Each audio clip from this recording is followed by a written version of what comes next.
What's up, guys? So Arenacross has a new king. Vince Freezy found his home. Man, he is so good at this type of racing. He was made for this stuff. Thank you to everybody who emailed your addresses, and a special thank you to the ones who put your name, address, and email so I could just copy and paste it. Man, it's a lot to do and it takes a little while. So those of you who did it in a concise form, thank you so much. You saved me a little bit of time. But everybody who emailed me your address, and there are a few addresses that came up wrong, and I just copied and pasted them. So if you didn't type your address in correct, you probably won't get your sample. So if you don't get your sample, send me it again and make sure you got it correct. Check out Nano-tech, and don't take my word for it. Get your sample and find out how awesome this stuff is. Head over to Nano-tech, use code Cooksy for free shipping. And when you're done watching this, head over to the Coach Rob YouTube channel or the Coach Rob podcast and watch his Jeremy Martin interview. It's very in-depth. Coach is so smart. And to get Jeremy Martin open to talk about the things he's talking about, you're going to want to watch that. So head over to the Coach Rob podcast. And if you like bench racing and you like chatting with other fans, don't go to Vital MX. Those guys are idiots. They censor it. It's a horrible place to go. Head over to the Motocross and Supercross Fan Fight Club. The Metal Militia group, there's also some good chat on that one. And another good place to chat and talk moto is Motocross, Supercross, Dirt Bike Enthusiasts. You need people like me so you can point your fucking fingers and say, that's the bad guy. So my trip to the Prescott Arenacross was a special one for me. Not because I've been to tons of races and I love the racing, but my buddy Dennis Brown has his own little plane, private plane. And not a luxury plane. A lot of people, listen, I'm not flying luxury, but it was luxury for me. For Dennis to fly out here, pick me and my girlfriend up in this small plane and fly us to Prescott, it was badass. For those of you who have flown in small planes, they move around a lot. And it was terrifying at first. So we took off out of here in Las Vegas on Friday. We had to wait an hour and a half to try and get the wind to die down, but it was some 30-mile-an-hour gusts. I'm not gonna lie, this is the very first time I've ever been in a plane that small, and it was moving around a lot, and I was trying so hard not to be a little baby, but I did. Like, you have the headphones and the mic right up to your face. A couple times I lost my stomach and went, "Ugh!" Dennis started laughing. He's like, "You okay?" And I was trying not to be a baby, but it was an experience for sure. Thank goodness he is such a good pilot. So thank you, Dennis, for getting me and my girlfriend there safely. And then we flew to Sedona for lunch on Saturday. How cool is that? And I will say, the flight to Sedona and the flight home, piece of cake, nothing. It was so smooth.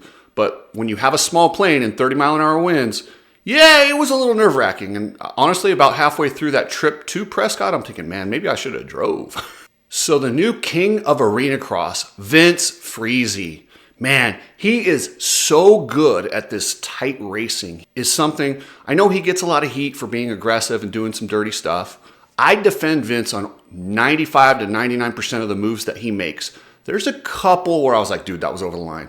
At one of the rounds, he cut over on a triple to block his teammate right before the finish. That one was a bit over the line, but like what he did to Wageman and all, that's just good racing. And the thing I really like about Vince is he embraces the boos. When he won the championship and went on the podium, there were a lot of boos.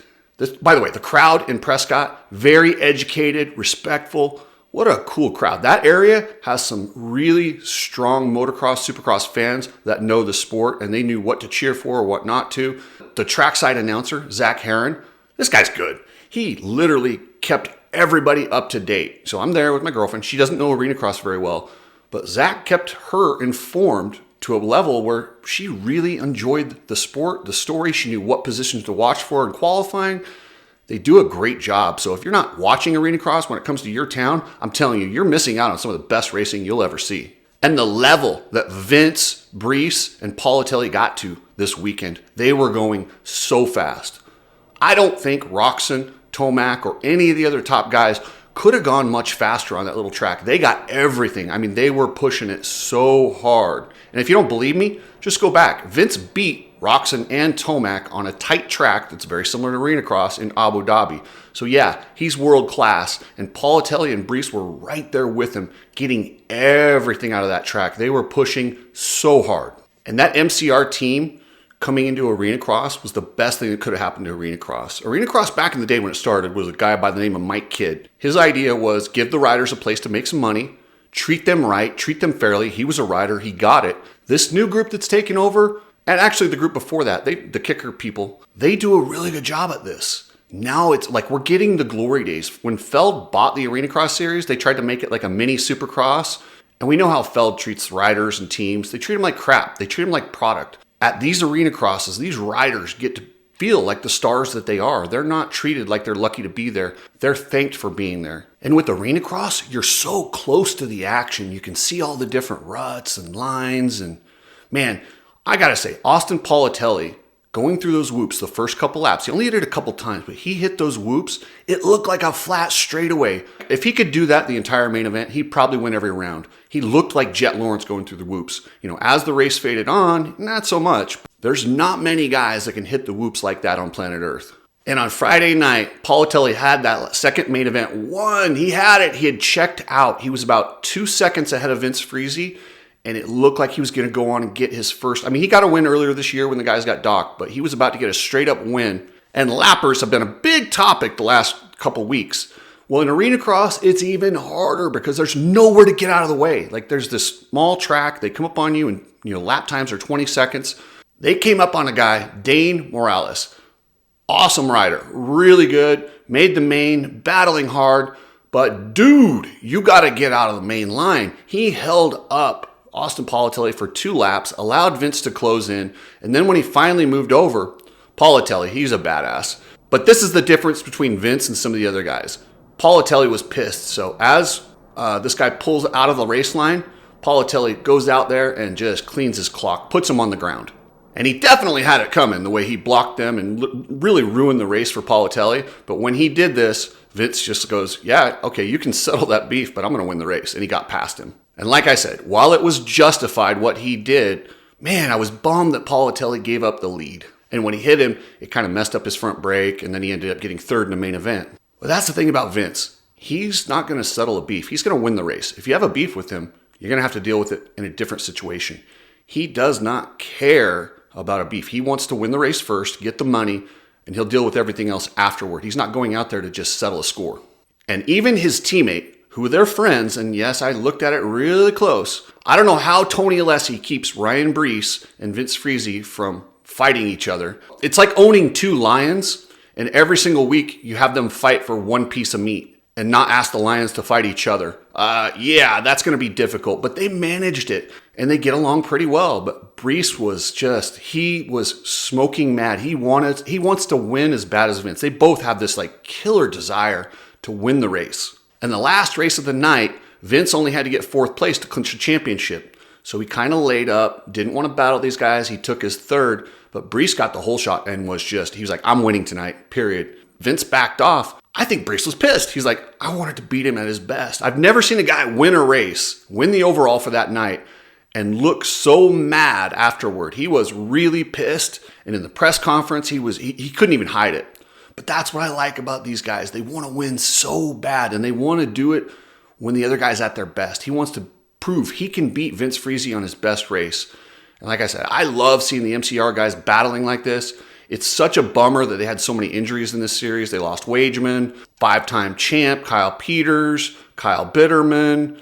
It's a laundry list, and that's what happens in racing. And the other really fast guy that has been battling in this lead group is Michael Hicks. Unfortunately, he dabbed his knee really hard in the very first main event on Friday, and it was clearly bothering him all weekend. So he kind of just salvaged what he could. He wants to win that championship in the electric class, and he's leading that one. He got through the gas main events, got 4th, 5th, whatever he could, but he didn't want to push it or dab that knee again, and he wanted to win the electric so he can keep that championship. So I think that pays pretty good for him. And by the way, I got to meet his dad. What a cool guy. And I gave almost all the riders samples of Nano-Xtreme. If I didn't, I'm sorry. I tried to get to everybody. If I saw you, I gave you some Nano-Xtreme. And the funniest thing about that was I think Michael Hicks' dad liked it better than anyone. He's like, oh, yeah. I go, you want some more? Yeah, give me some more. What a cool dude. And he did put it on his knee. And I don't know how much it helped, but I have to think it definitely helped him get through the Saturday of racing after tweaking it. I hope it's not something severe, but yeah, that kid is talented. I really think Michael Hicks is a guy on a 450, on a big supercross track. I don't know what that it is, but he has it. I really think he could be a top guy. And if his knee injury isn't that bad, honestly, Honda, HRC, you want to break the internet? Put Michael Hicks on the Honda while the Lawrence brothers are out. Give some guy who doesn't have a chance, put him on the bike, give him a chance. Is he going to win? Heck no. But he can get out there. It's a great storyline, and it gives him an opportunity to ride a factory HRC Honda in the 450 class. And I think he'd surprise a lot of people. Would he win? No. But I think he could get into the main, and I think he could be... He might even end up in a top 10 finish. That's how talented Michael Hicks is. I mean, that's a big ask with a knee injury, jumping on a bike he's never ridden. But I'm telling you, there's something special about this guy. Check out Ride Strapped, best goggles, glasses, shirts. Get your Red Pill shirt, your Industry Outsider, and come hang out with us in Daytona. We're doing the Cooksy Cookout the Sunday after Supercross. I'll have a sign-up sheet here pretty soon. We're going to take about 20 people, have some beverages and food, and hang out at Bike Week. Head over to ridestrap.com. Precision Transport. Head over to Precision Transport. If you have to ship anything, I'm telling you, shipping companies are a pain in the butt to deal with. Not Precision Transport. They're family owned. Really good people. They will make sure you get tracking numbers and make sure your product gets where it needs to go when it needs to be there. Pretransport.com. Motobilia. Man, Motobilia has come big for our members. This month, we're getting a Rick Johnson Bad Boy jersey. And I'm trying to get Rick on the show to maybe even give it away. I think that'd be really cool. So I reached out to RJ to see if I can get him on here to actually be the one that maybe picks the number, give away his jersey. And it's got a signature, but it's really old. I might even see if Rick can sign it again for you, just to kind of make it a little bit more fresh. But how cool is that? Bad Boy. The Bad Boy, Rick Johnson. And then next month in March, they're giving away a Red Bull Cooper Webb helmet. You heard that right, for March. You have to be a member. All 130 members are entered to win these, so just sign up as a member and you're entered. So you guys remember Braden Spangle, the guy who was in the fight on Race Day Live at Anaheim 2? He made his Arenacross debut. I did an interview with him, and man, I've never done this, but this is the first time I did it. I accidentally deleted it when I was clearing out my computer the next morning before I posted it. He's coming on today. I'll post that later this week. Such a good dude. He went out there, rode his ass off, and he was on a 250, and the 250s in Prescott were at a big disadvantage. That altitude really saps the bikes. He got a fifth in one of the mains, and he was fast. And I talked to him, and his roommate for the week was Chance Blackburn, and I find that hilarious. The two guys that I've seen fist fight this year on the track, Chance at the first Arenacross, and then Braden at Anaheim 2, go figure, they're buddies and shared a room all this week before Arenacross. What can I say? Badasses hang out together. Chance rode really well too, except for his bike. He had a bike issue in the very last main event. Luckily, his bike made it to the final main event, and it didn't happen on a jump or anything. And I think it's really cool that some of the sponsors have reached out to Braden to help him out, help him with his privateer effort. Race Fuel Coffee has given him some money to get to the Denver Supercross, and they sent me some coffee. Thank you, everyone at Race Fuel Coffee. What a cool company. And if you need coffee, support somebody who supports our privateers. Head over to Race Fuel Coffee. And they're not even a sponsor. I just did that because I think they're cool. So my buddy who lives not far from Prescott, Arizona, an Arenacross regular, Caden Lewis.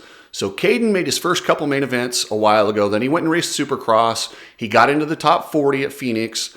But as the series goes east, he went back to Arenacross. Man, Caden levels up. Every time I see him, he gets better. Before, he went from barely making it to the LCQ and getting in. Now, he didn't even ride an LCQ this weekend. Caden Lewis went straight out of the heat both days.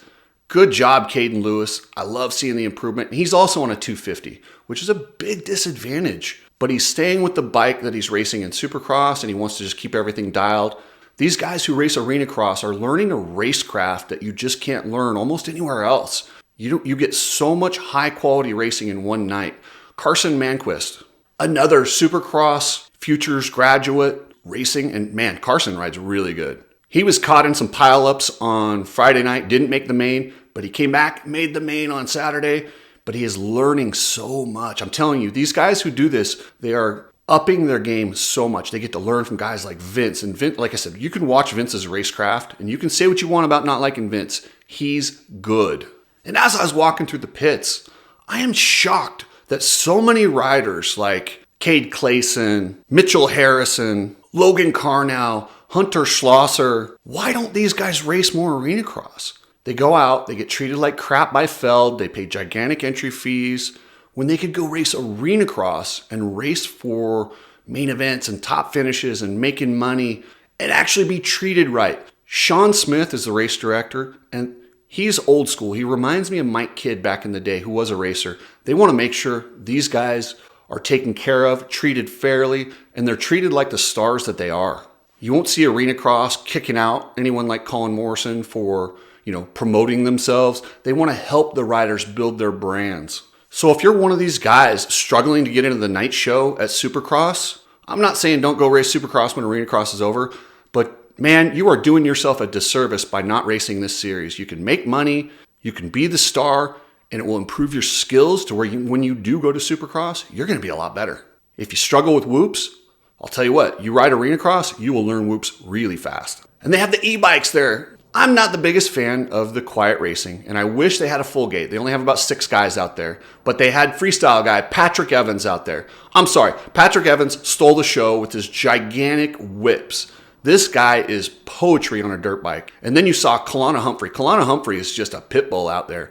I mean, he's going against these older guys, Justin Bogle, the freestyle guys. They're out there kind of just going through the motions.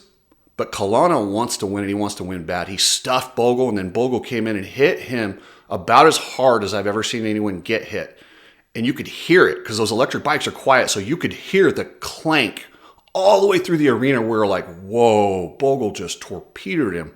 I'll tell you what, he sure tested the durability on those batteries to take that kind of impact and not like explode. Holy crap. But after Kalana went down, he got back up, passed Patrick Evans. But Patrick Evans was just out there having fun, throwing whips, and like I said, he's just out there cruising. Kalana stuffed him. Patrick was not too pleased. He's like, dude, I probably would have got out of your way. I'm just out here having some fun, and you're out here trying to kill people. But it made it entertaining. I don't know. It's just such a fun vibe at Arenacross. I'm telling you, if they come to your town, go hang out. The riders are all right around there. They do an autograph signing before the show. You can talk to all the riders, their parents.